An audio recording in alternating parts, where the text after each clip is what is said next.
రేవంత్ రెడ్డిని కలిసిన ఉద్యోగ సంఘాలు. సో, ఉద్యోగ సంఘాలందరూ కూడా రేవంత్ రెడ్డినైతే కలవడం అయితే జరిగిందనమాట. మీరిక్కడ చూసుకోవచ్చు.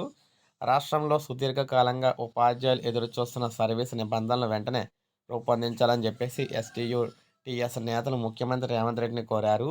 సో, సిపిఐ నేత చాడ వెంకటరెడ్డితో కలిసి సంఘం రాష్ట్ర అధ్యక్షుడు సదానంద గౌడ్, ప్రధాన కార్యదర్శి గజేందర్ తదితరులు సచివాలయం సీఎస్‌ను కలిసి ఇక్కడ సీఎంను కలిసి వినతి పత్రం అందజేశారు. 2 దశాబ్దాలుగా ఉపాధ్యాయ సర్వీస్ నిబంధనలు లేకపోవడంతో పాఠశాల విద్యాశాఖలో పర్యవేక్షణాధికారుల వ్యవస్థ కొరబడి తీవ్ర సంక్షోభం ఏర్పడిందని ముఖ్యమంత్రికి సూచించారు. సీఎం స్పందిస్తూ ఈ అంశంపై తెలంగాణ విద్యా విధాన కమిటీ చైర్మన్ కేశవరావుతో చర్చిస్తానని హామీ ఇచ్చినట్లు తెలిపారు. ఈ సందర్భంగా సంఘం నూతన సంవత్సరం డైరీని కూడా ముఖ్యమంత్రి ఆవిష్కరించారనమాట.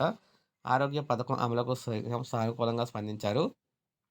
అసెంబ్లీ సమావేశాల అనంతరం ప్రభుత్వ ఉద్యోగుల సమస్యల పరిష్కారంపై దృష్టి పెడతామని సీఎం రేవంత్ రెడ్డి హామీ ఇచ్చినట్లు తెలంగాణ ఉద్యోగుల ఐకాస చైర్మన్ అయితే తెలియజేశారనమాట. సో, మొత్తంగా సచివాలయంలో ఐకాస నేతలు సీఎంను కలిసి నూతన సంవత్సర శుభాకాంక్షలు తెలిపారు.